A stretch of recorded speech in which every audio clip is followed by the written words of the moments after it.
Hello. Hey, Morning. Jeremy. Hello.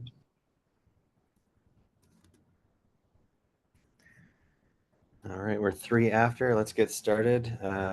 Thanks everyone for joining the Tuesday, June 25th SIG Multicluster meeting. Let's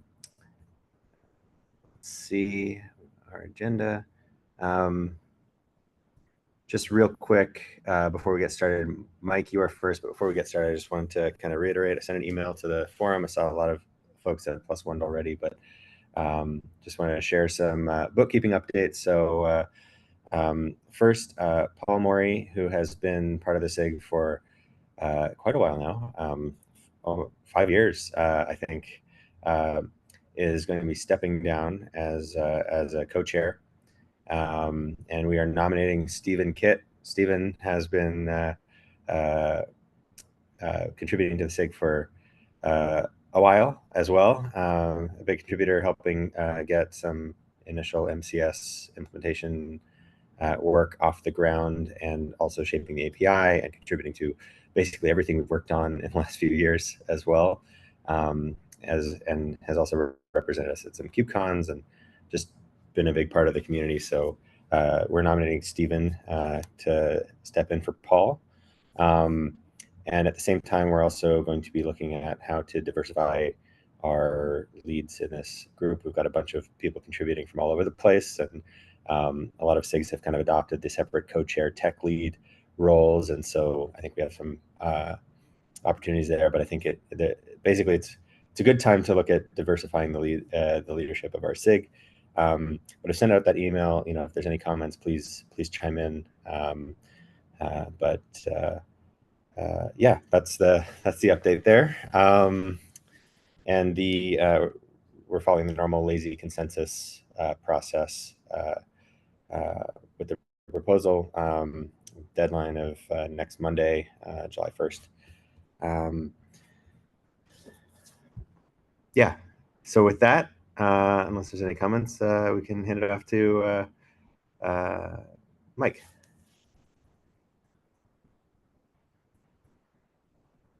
All right. Congrats on the nomination, Stephen. Yeah, it's been great to work for you the past couple of years. All Thanks. right. Yeah, so first thing that I had on the agenda today was really just adding an alternative section to the cluster inventory, cluster profile cap that has been in progress for a bit.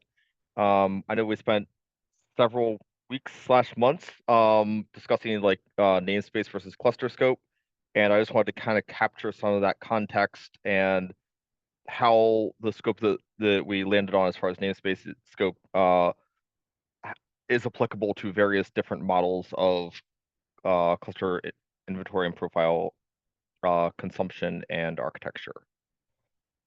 So it's not changing anything in terms of the recommendations of the cap, so I'm hoping that it won't be too controversial. If anyone has any feedback or changes or additions or things that I did not explain or capture clearly enough, very open to feedback or amendments to that. But yeah, just wanted to kind of raise that for folks' attention.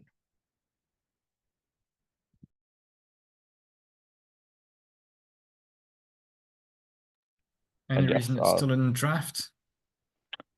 just because I wanted to kind of present it to folks here and get initial feedback on it before moving it out of draft. Right.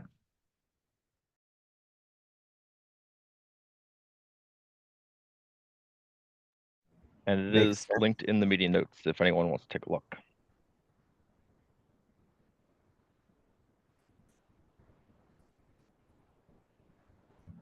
Awesome.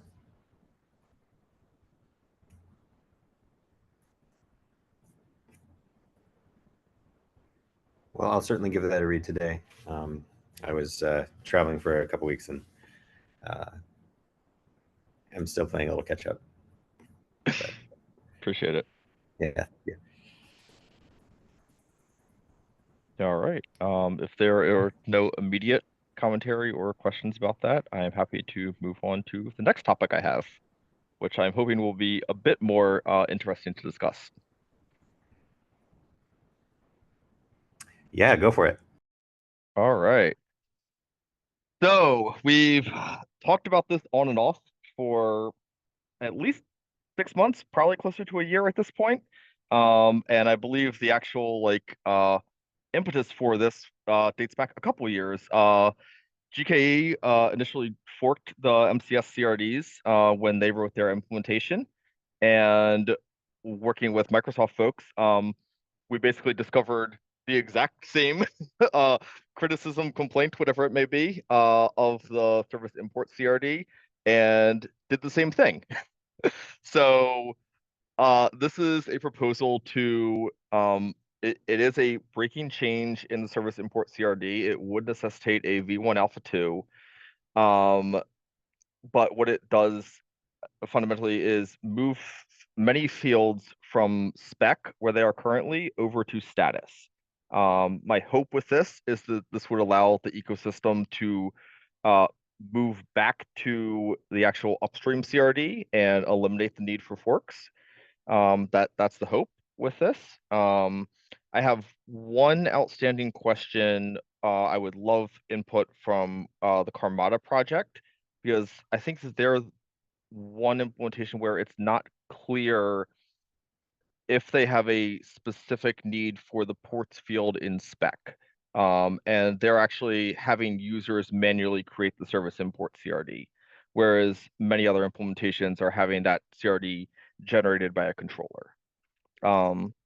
And while this would be a breaking change, like in the actual CRD itself, I believe it would have a minimal impact on the actual end users, because people generally are not interacting with the CRD itself. They're interacting with the DNS address of service import.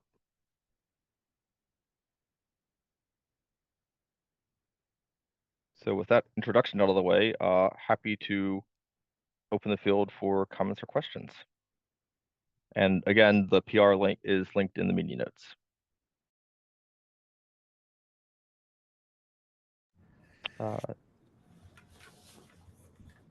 Jack first. Thanks, Mike.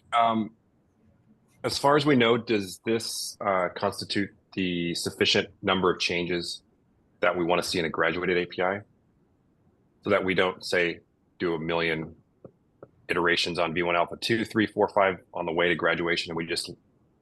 So I understand that we're classifying this kind of very specifically along the spec status migration. Are there other changes that we could include in a single V1 Alpha 2 API as a smoke test of a V1 Beta 1 API?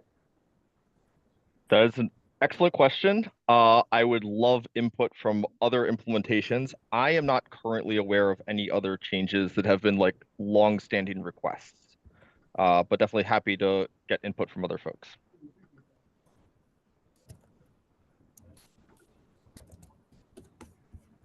Cool. I'm not sure what the history of releases in MCS API has been, whether or not we would land a V1 Alpha 2 like in the middle of a release cycle API and then augment it, but then actually, no, we wouldn't do that. We don't, since we're out of tree, we're not beholden to the release cycle. Like MCS is not. Yeah, this is not phase locked. We don't need to worry about that. Okay, cool. So we could figure out V1 Alpha 2 if we want to go down that path iteratively, and then sort of declare it at some point. This is actually the V1 Alpha 2 and promote consumption. Cool. Yeah, it's just whenever we tag the release.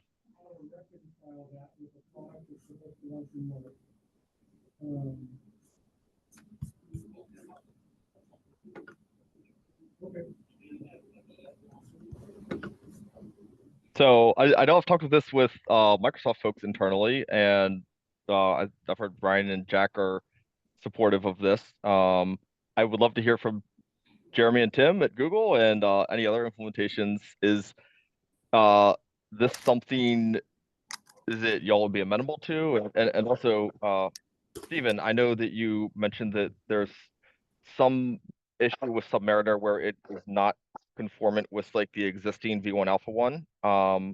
and I want to see like, is this an opportunity to like, is there changes that we should be making in upstream, or is it just an implementation issue? So I take it you're asking more for other stuff to put in V1 Alpha 2? Well, yes. Rather than So yeah, specifically this change. two different questions. Yeah, to you is there anything else that we should be looking at this point? And then question to the Google folks and other implementations is, would y'all be supportive of this change as well?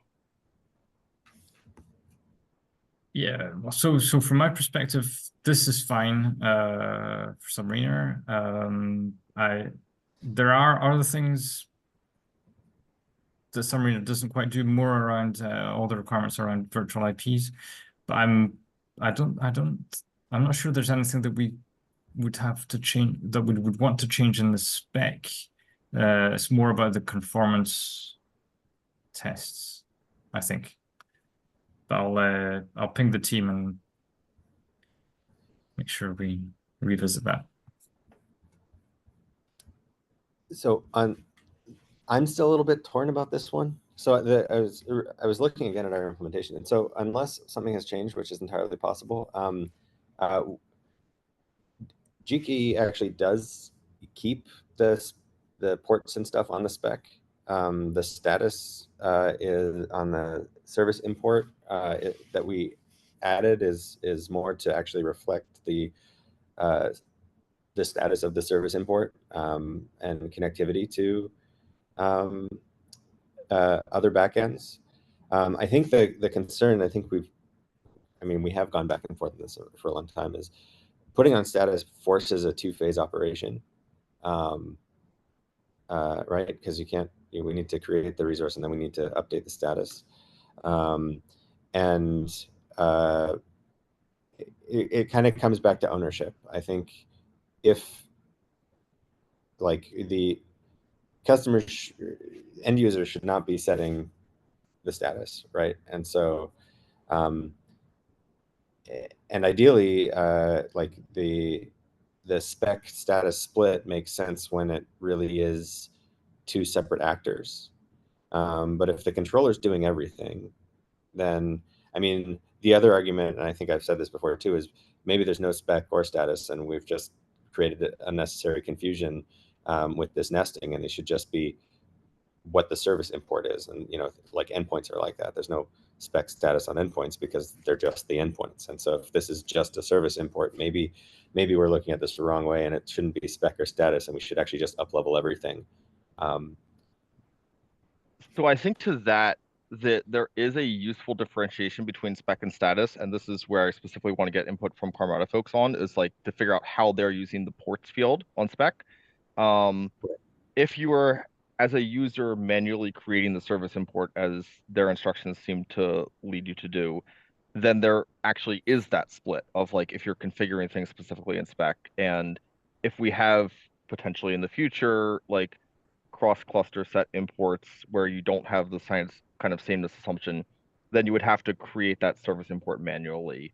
And then there actually is a useful, maybe not the fields that we have in it now, but like there's a useful role for spec. Yes, I think that makes sense. But I'd say even in that case, it may also not make sense because if creating spec and status is like kind of request and then result, right? Like it's spec is, I want it to be this way. Status lets you know when it is. If creating if setting the spec makes it so, like you can create your own endpoints, right, as well, and your own endpoint slices, and they just are incorporated into the service. There's no, unless I'm requesting a port and hoping I get the port, then that might justify the spec status. But if creating a service import with a port just does configure routing accordingly, then it still may not necessarily make sense to split the two. Curious what others think about that, but I just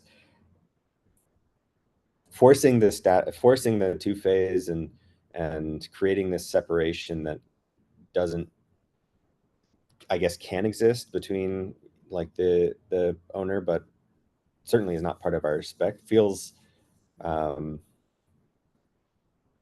little confusing to me.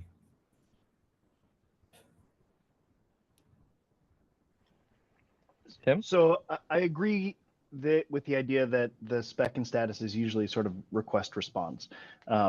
We have not used it in places where we probably should have. So if you look at service proper, which, as everybody knows, is my favorite API,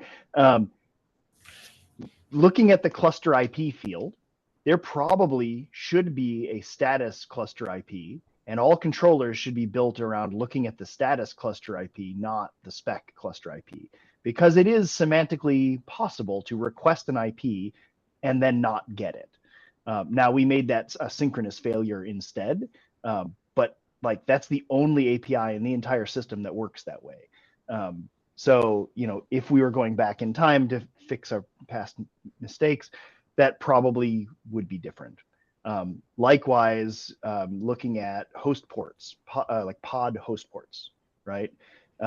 Probably should be in status because you're actually requesting a host port and you get it back. And again, there are a few things that we do synchronously, like we won't schedule things, but there are collisions and there's a million ways it could go wrong. It should have been in status. So if we perceive this as I'm requesting something and the local system, the local cluster or the control plane here is acknowledging that request, then spec status makes sense. If we are saying this is just what it is, like endpoints, there's no response to endpoints, right? Then no spec, no status makes sense. That's the distinction I make in my brain. That's kind of, thanks, Tim. That's kind of how I see it too. And maybe it's a good way to kind of objectively decide what the right answer is. If we think there's a possibility that the thing that you request does not succeed, or like if it's a request and we're actually waiting for or there's a request, like a non-request. Like most services don't actually request a cluster IP, right? And we go back and write it into spec, which is just weird. We should have written it into status. Yes. Yeah. Yeah, so I think from my understanding, part of the difficulty of like easily classifying this is that historically the MCS API has offered kind of minimal guidance around like what a appropriate implementation is. So we have some implementations are creating the service import automatically based off of exports that they're watching, and there is no like request. And then there are others. Karmada is the one that I saw in kind of the survey I did, but I'm aware of kind of potential use cases for manually creating the service import CRD. In which case you really would have more of a request response.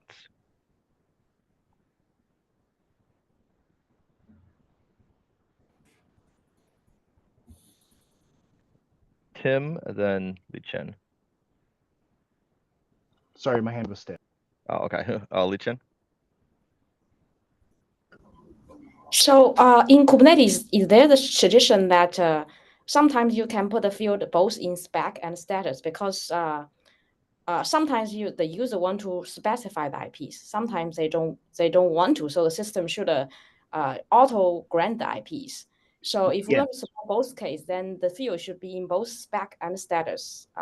That's really what I mean about like services. By analogy, it should have been the user requested it in spec and what they got goes in status. If they said nothing in spec, the result is in status. And so, kube proxy should always be looking at status, but we didn't do that.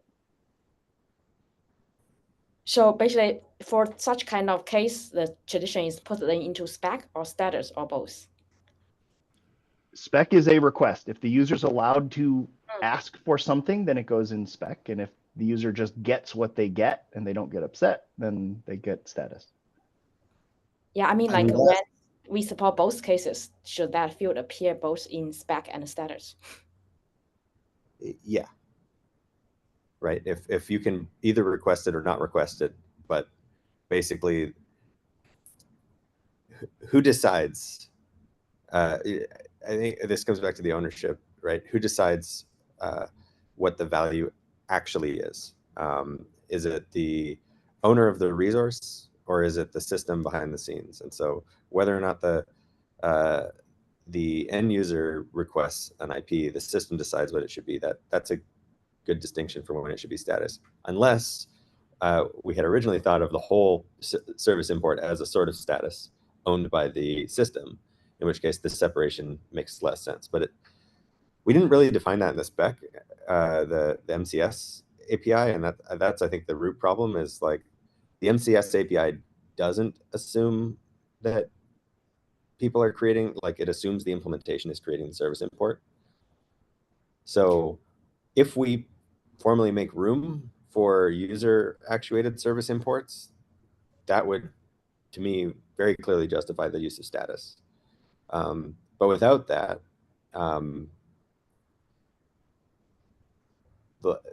we're making room for kind of an unofficial use case, which seems like can happen, but it seems like maybe we should formalize that use case.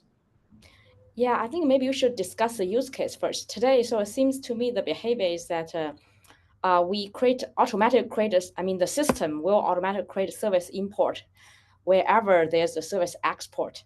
But in the real use case, do we have any other cases where customers want to consume the service where the service is not exported at all? So in those cases, customers have to create the service import themselves because we do not know where they want the service import to exist. Do we want to support that use case? And that's basically the use case that I've described as like a hypothetical thing, which is not really in the scope of MCS currently, but like the cross-cluster set thing of if you're outside the boundary of a cluster set or you're exporting between cluster sets, you don't implicitly know where it should belong.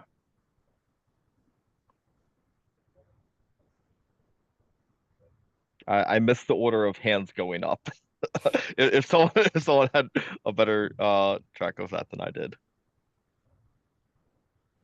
I know both Jack and Ryan were before me. Ryan, I'm probably going to respond to something slightly different, so why don't you go first?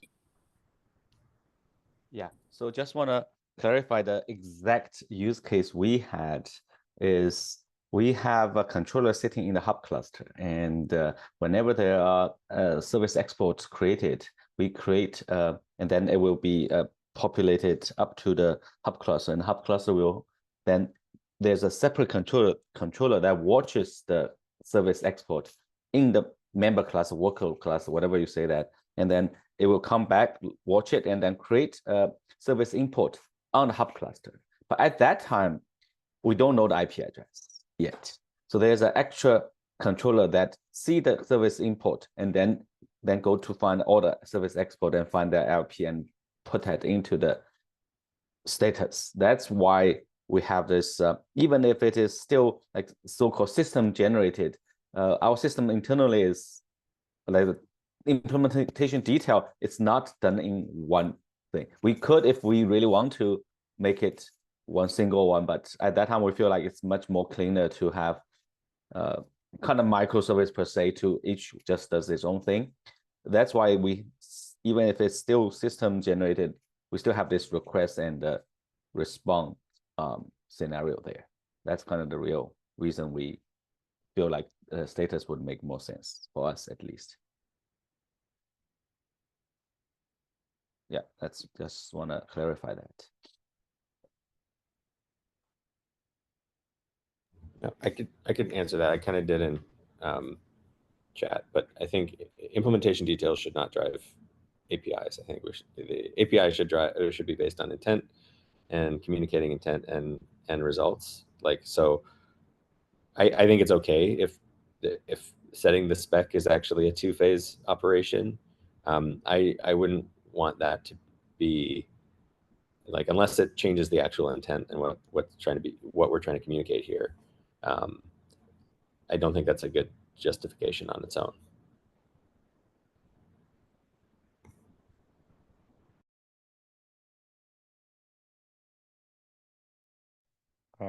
Jack, then Stephen, then Tim.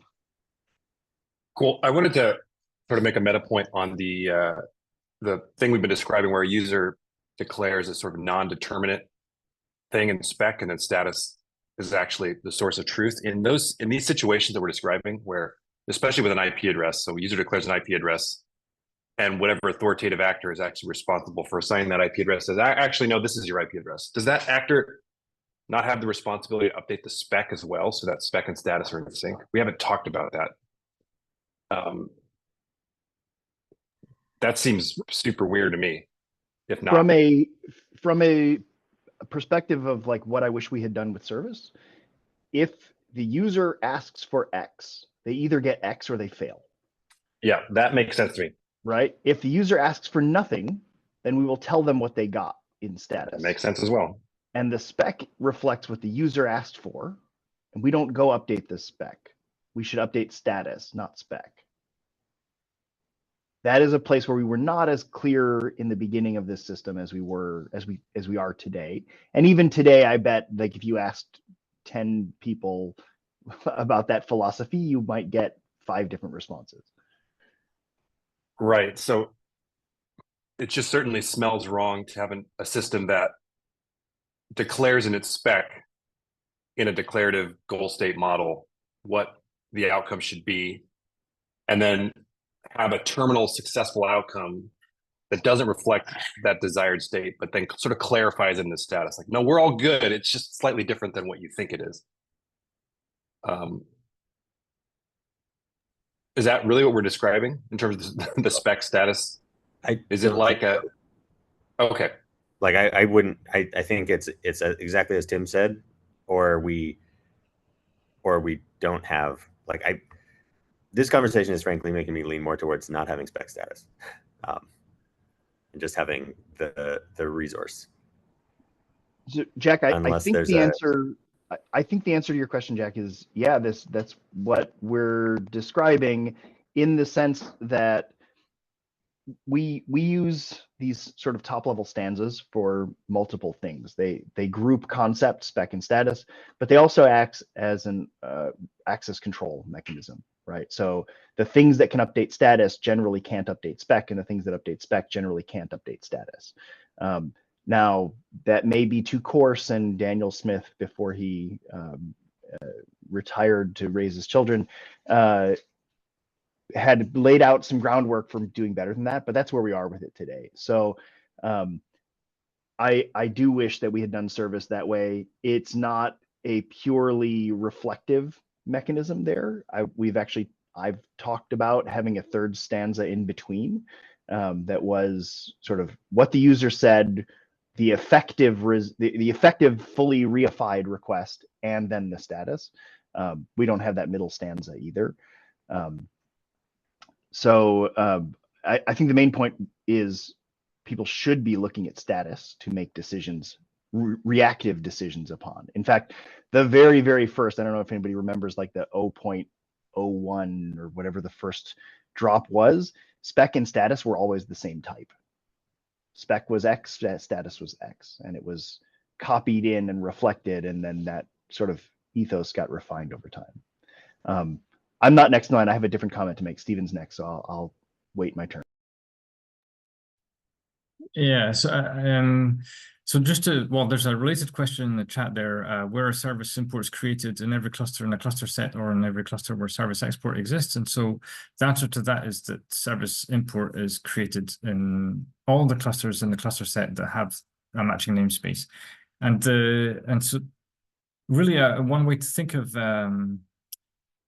I think service export and service import is really that service export is the spec and service import is the status in practice.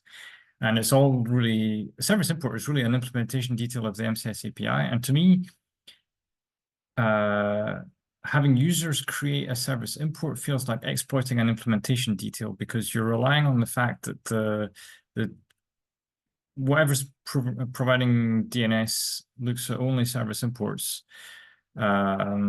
which is perfectly fine. But it would also be spec compliant, I think, to have a system where the MCS controller deletes any service imports that don't match a service export. And so that trick of just manually creating service imports doesn't feel spec compliant just because of that, or at least it's fragile.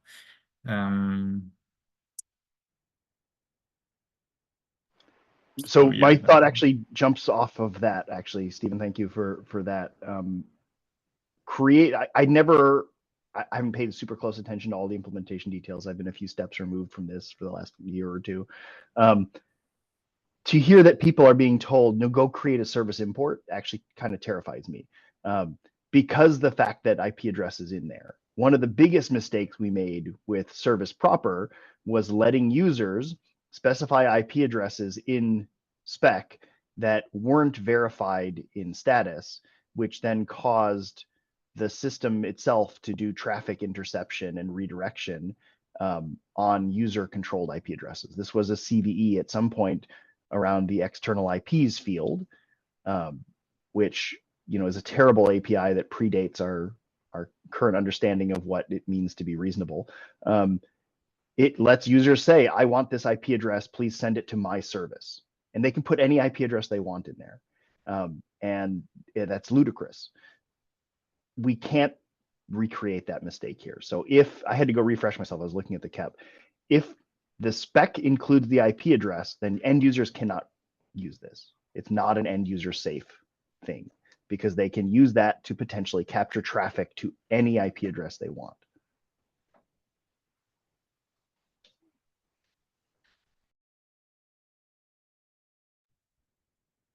So that is currently where IPs is under the spec.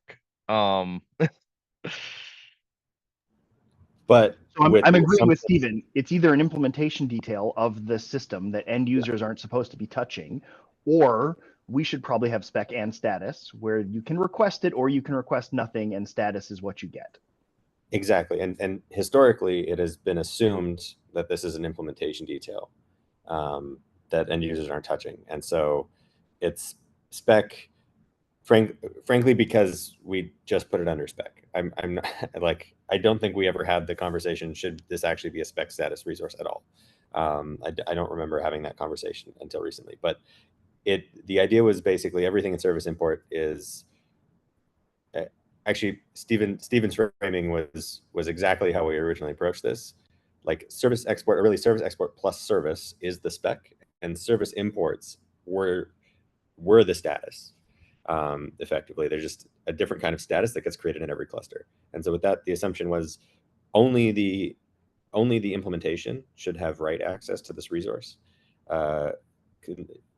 End users should only be reading the resource. And so it was fine to put the IP in spec because it's not really a spec.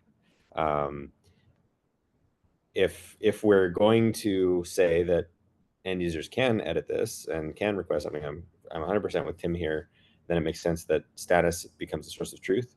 But also we should formalize that use case in the KEP, because the main issue I'm having with this conversation is we're anchoring on this use case that isn't an actually documented use case, and that's probably going to add to the confusion.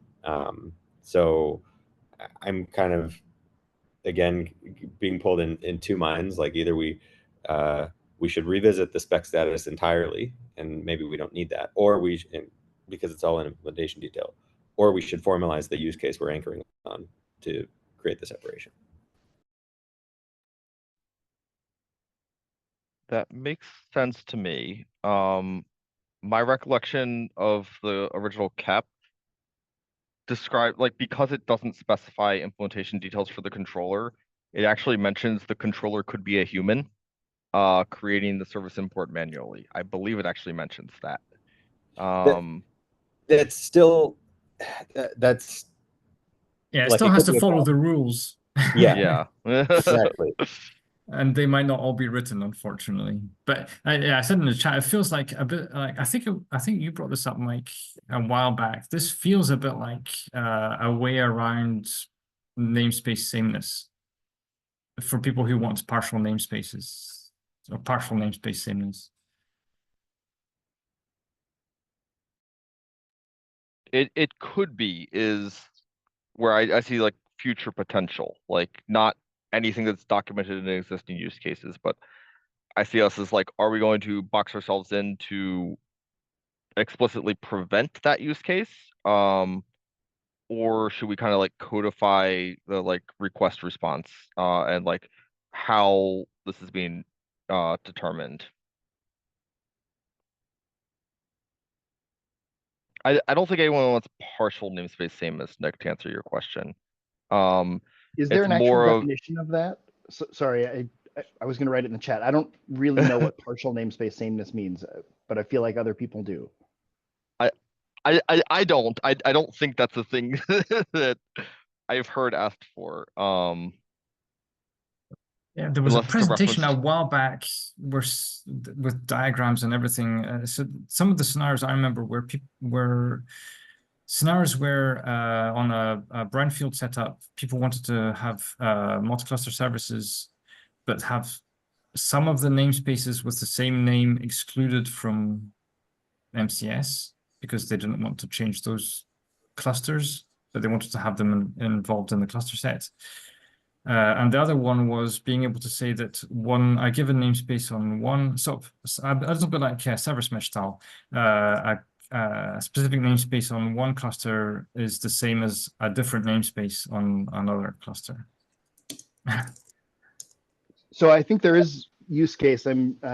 Mike, you've seen my CAP update from forever ago, where some clusters are excluded from sameness on some namespaces by administrative action, but it's not like a Venn diagram where there's two different pools of sameness overlapping. It's you're in or you're out. Yeah, and that makes sense to me as long as there's like a explicit structured way to do that. Yeah. So I don't know if this is, and I'm sorry for cutting in, just one quick point. There is a circumstance in which you have two pockets of sameness, right? So like a customer who reused namespaces, but let's say they've got two highly available clusters, two pairs of them, but they reuse namespaces where they would have sameness across one HA pair and the other HA pair, but not across them both. Yeah, and that's what I think that you're describing what I've talked about as like cross-cluster set import-export pairs where yeah, you have potentially like two geo-replicated deployments and yeah, like for HA or something like that, you might want the ability to import across them, but they're not within the same group, same boundary, even though they each may have their own. I'll pause and go back to hands just so we don't get too sidetracked. I think Lee-Chin, Arthur, then Jeremy. So when we look at the GKE service import spec, it seems that GKE also put IPs and other stuff in the status. I'm wondering why before we make the final decision that everything should go to spec. The IPs are not in the status. They're separate resources. Those are endpoint slices. So I have a link. Can you take a look at the link? It shows an example of service import where ports and IPs are in the status. Oh, that's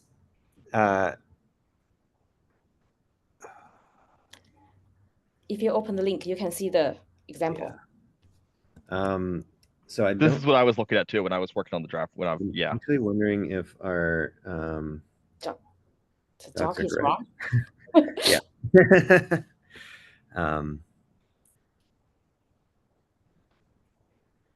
It's possible that the docs are incorrect. Let me follow up on that.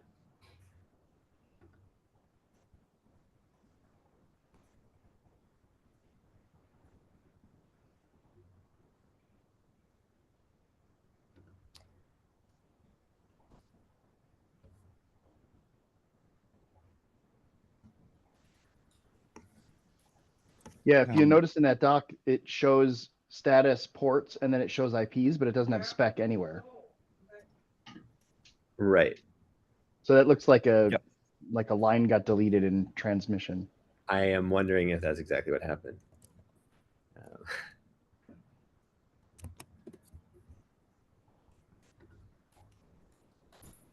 But thank you for finding a great docs bug. Yeah. So I think if we all agree that service import is actually a status field, I mean, it's a status resource, so everything should be in spec, then probably it worth some clarification in the KP to describe that like basically why and the recommended scenario, because it does not explicitly say that like service import is basically the whole resource is considered as a status of the system.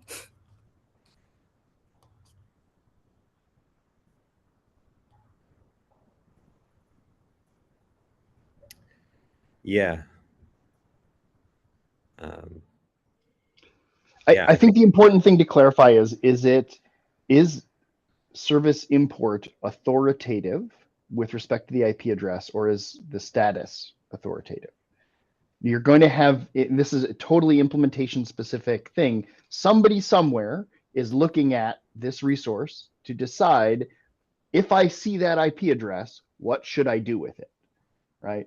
And I think the original design assumed that the only actor who writes this resource is the implementation, so it knows whence that IP address came, and so it's authoritative. I think the GKE implementation creates a service, so it'll take that service IP and put it in that IP field. Other implementations will pull it from a different pool and put it in that IP field, but they're authoritative to do so, not an end user who's saying, hey, I've got a cluster as a service system and I would like to import traffic on this IP address, right?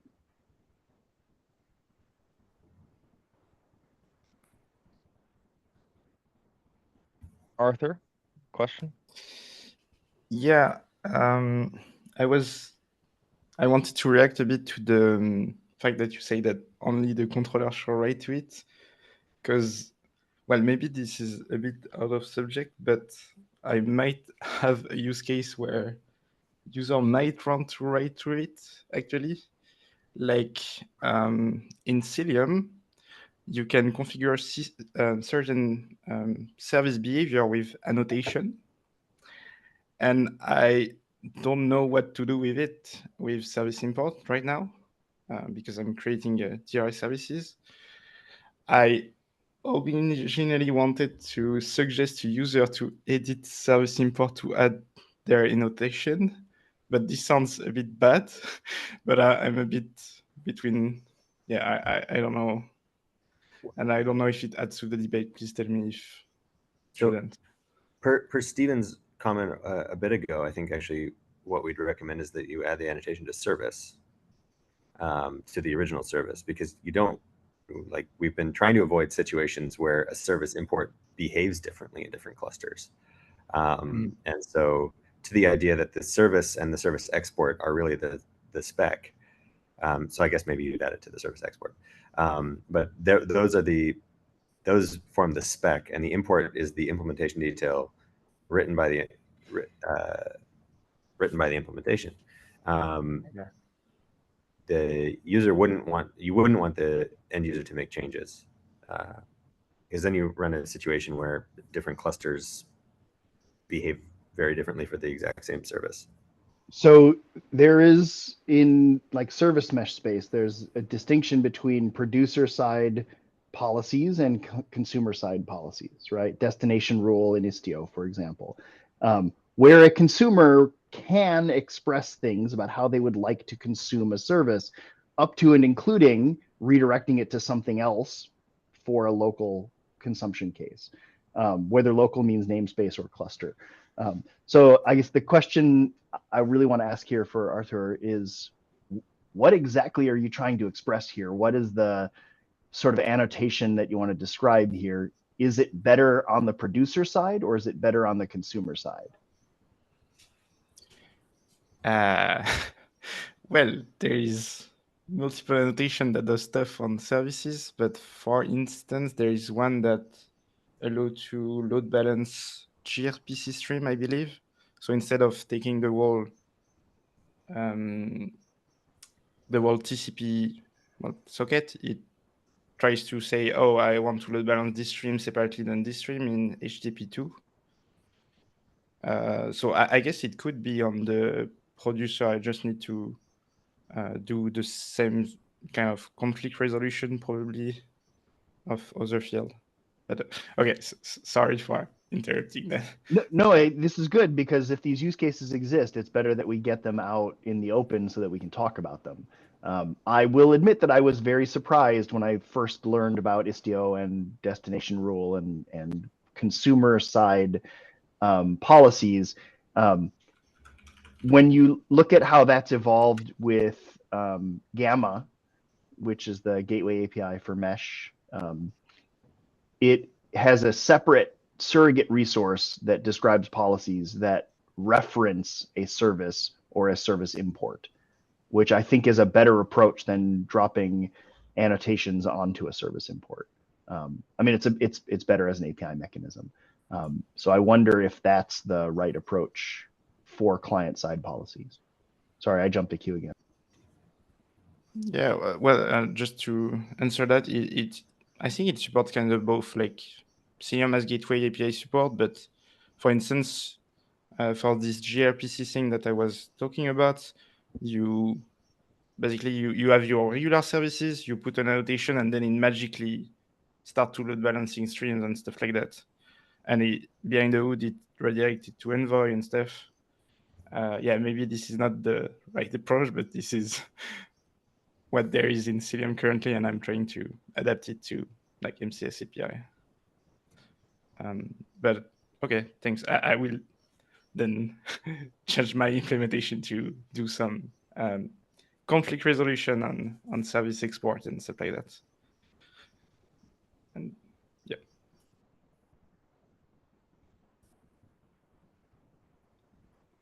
Jack? I wanted to put my PM hat on for a second. Sorry, I'm a terrible PM, but I'll try. One of the, I think, motivating factors behind Mike's PR to do the spec status change was this idea that both Azure Fleet and GKE were forking the MCS API. Based on this conversation, I actually doesn't sound like GKE is actually unsatisfied with the current MCS API. So do we want to clarify that? Okay, are we able to clarify that? Yeah, GKE is not forking the API, or it is, but not in this part. There is a use of status, but it's not related to this. It's also part of an implementation detail. But the ports and IPs are on spec. But okay, got it. If we elided spec and status completely, Jeremy, you know GKE API better than I do. What would that mean for the GKE API? It would mean basically nothing.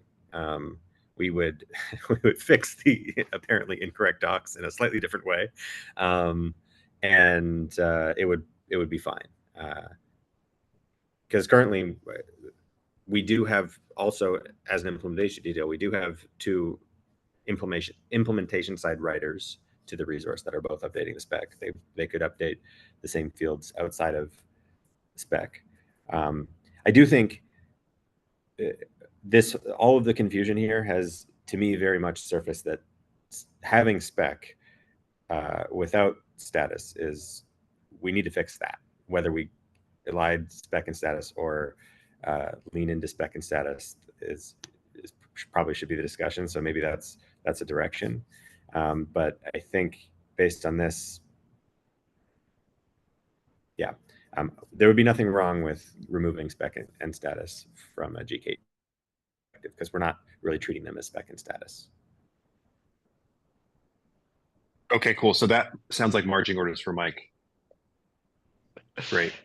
Yeah, I'm happy to do the implementation work, whether it's like moving stuff to status or like just removing the nesting under spec. I'm fine with either of those. I don't really have strong objections. I'll certainly like listen for input from implementations, including our own, on which of those would be preferable to kind of eliminate the source of confusion. But yeah, I would love to get accurate implementation details of the GKE one, just so that we're on the same page as far as understanding what you're doing with it and like what use cases you have for status in the current implementation. and if there's anything that should be mirrored back to the upstream CRDs from that.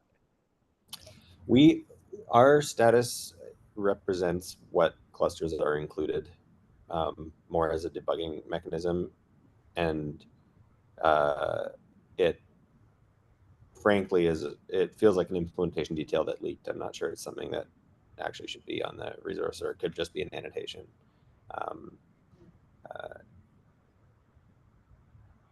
Don't believe there's any consumer side use of it.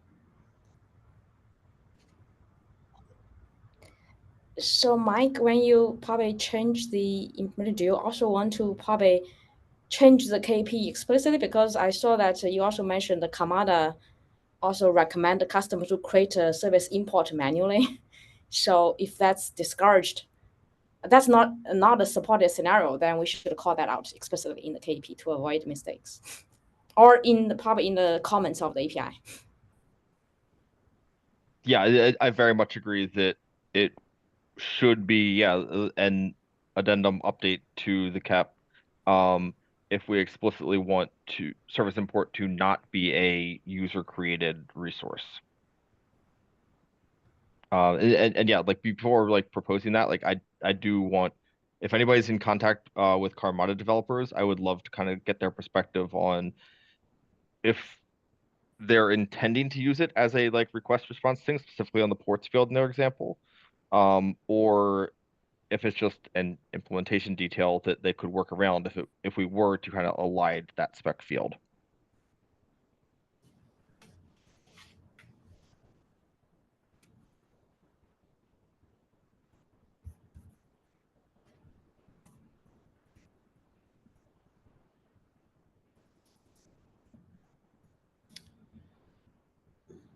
We are just about out of time at this discussion.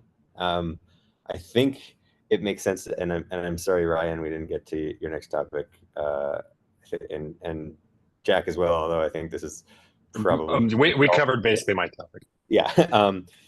Can we take a pass at a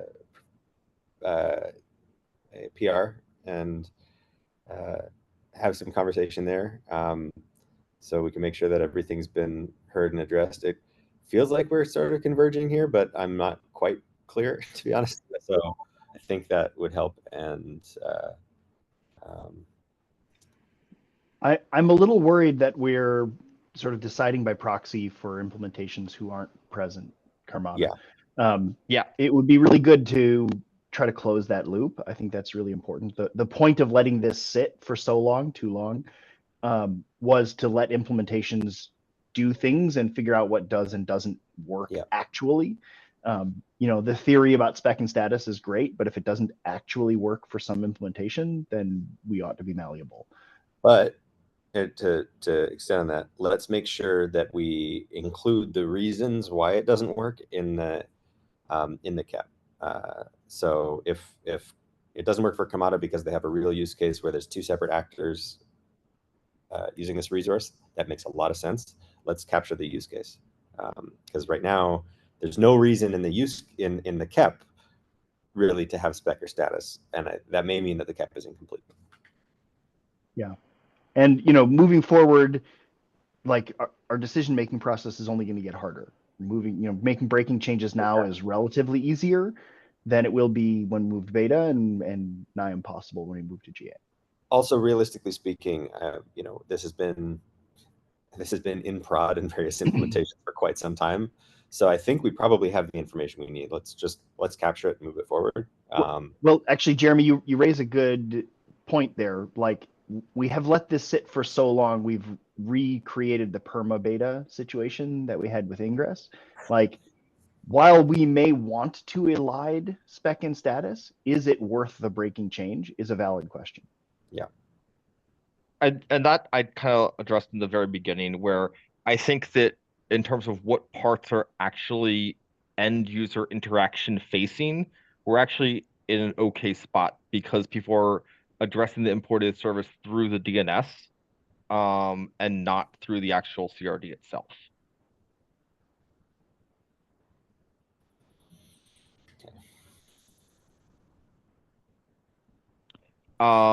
to kind of wrap this up and clarify, Hold on, what? Jack has a hand up still. Oh, sorry. Just a real quick point. I wanted to make sure, do we have the sufficient set of stakeholders here? We've got GKE, AKS, Cilium, Submariner, AWS, Karmata, Entrea. Mike, do you need help doing discovery work to make sure that we can create a matrix of assent essentially across all these stakeholders? Do we have all the stakeholders we need? Do we know about everyone using MCS API and prod, as Jeremy pointed out? I do not have active personal connections to Antria. AKS I don't know currently because the AKS maintainer moved on to a different role. Or Well, I just meant Karmata. Azure Fleet. Okay, yeah. Oh, Yep. sorry. I meant AWS, not Oh, AKS. got it. Yeah. Cool. Well, I think that's the thing we can do right now is just to make sure that we are covering all our bases there. And the question, like, should we even be doing this at all because we've already shipped the GA, we just didn't know it yet? That's a valid question.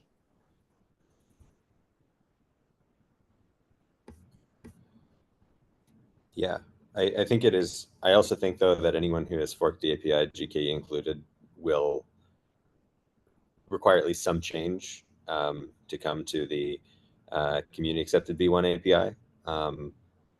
So as Tim said, it's never going to be easier to make a breaking change. That doesn't mean it's actually acceptable right now. But yeah, it's good to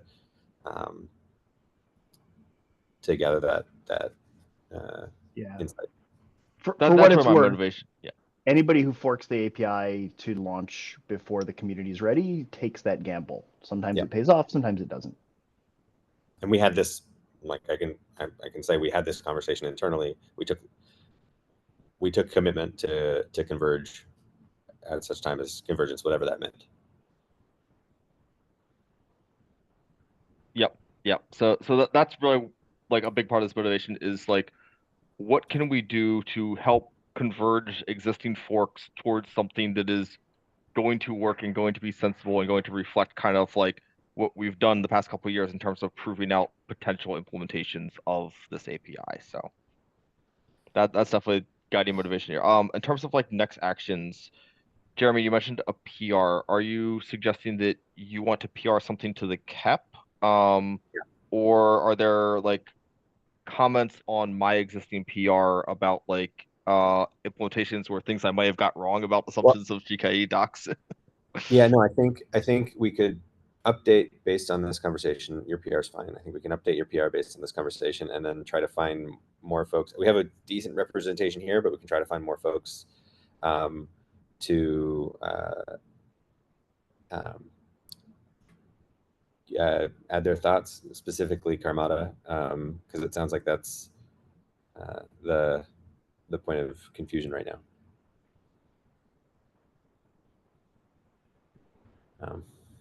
Cool. Thanks, everyone. This was a great discussion. Again, I'm sorry, Ryan, we didn't get to your next topic. I have a link in the SIG Multicluster channel. Can everybody just, if you had a chance to read the doc comments, we can do async there. Okay. Yeah, that's great. Yeah, let's review offline. We can discuss in a couple weeks. Thanks, everyone, for the lively discussion. We'll see you on GitHub. Thanks, y'all. Take care. Bye. Bye.